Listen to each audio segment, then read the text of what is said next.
Excellent. Thank you guys for hopping on. All right, Jaden, you guys want to wrap up? Yeah, I wanted to touch on a different point of view before we did hop off. This is more so for the audience. So I know a lot of you guys listening now, we've touched base on Gen Z as far as those that are getting ready to go to college or decide what they want to do after high school.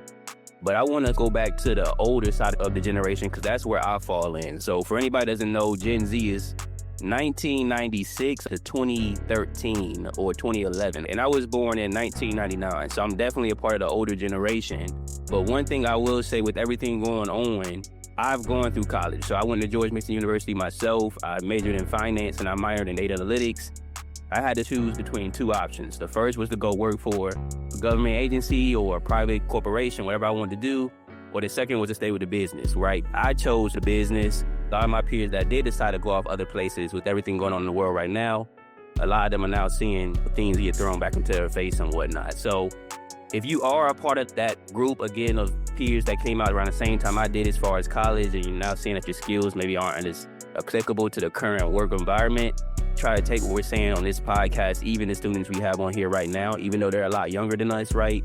I would still say to use some of the same things they're doing. Use the data, look at the data, decide what you want to do. It's never too late to change your career. I always look at trades. Even if you have debt, you just gotta lick your wounds and just keep going. That's all we can do with life. You can always go back and change your career, and I would highly recommend you guys do that, even if you are in a place that you're comfortable with right now. All right, Jay. Yeah. Entrepreneurship is the ultimate goal. Yeah, I just want to say thank you everybody for coming on today. It was a great call. I learned a lot personally, and I look forward to the next discussion. Yeah, so here's my advice to you youngsters. I started figuring stuff out late in life. I think what I do to inspire myself every day, I try to have mantras that I attach to guide me. So everybody gonna have good days, you're gonna have some bad days. Probably gonna have more bad days than good days. Just what it is, all right? So there's one mantra that I echo a lot to anybody who knows me. You'll hear me say this thing, WIGGY, a lot. WIGGY just means want it, go get it. And it's a way for me to remind myself that it's up to me to make my dreams come true, right? And I'm saying to each of you guys here today, thank you for jumping on this podcast.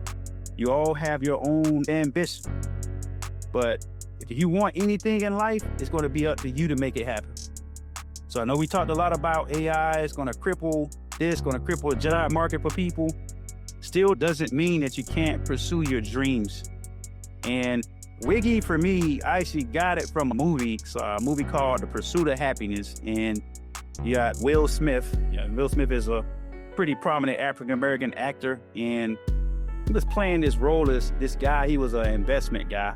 But it's a real life story of a guy who basically came from the streets and made it into a highly esteemed brokerage house and became a successful, I want to say, investment manager or a trader. But anyways, Will Smith is in this movie with his son, Jaden Smith.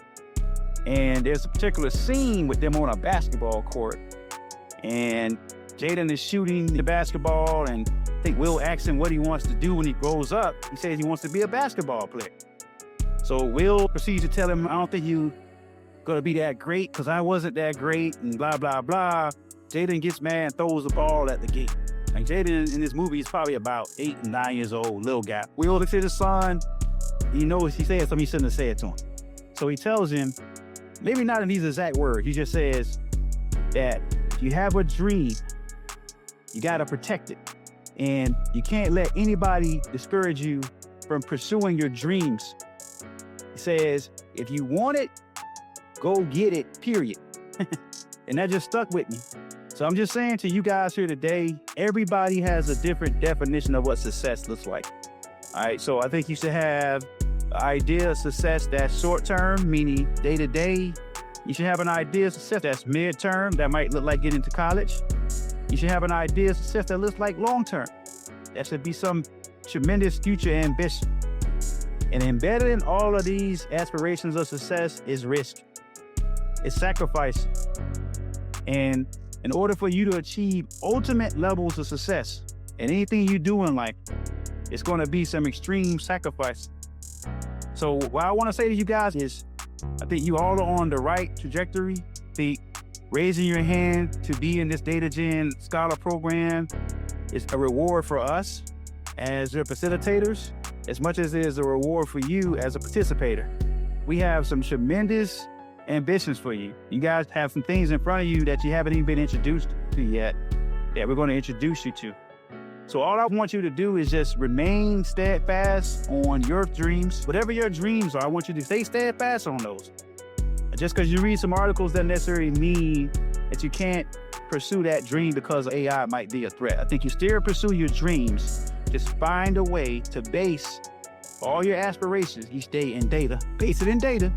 Because as we always say, data is all around us. You can use it. But also find a way to embed AI into what your ambitions are for tomorrow.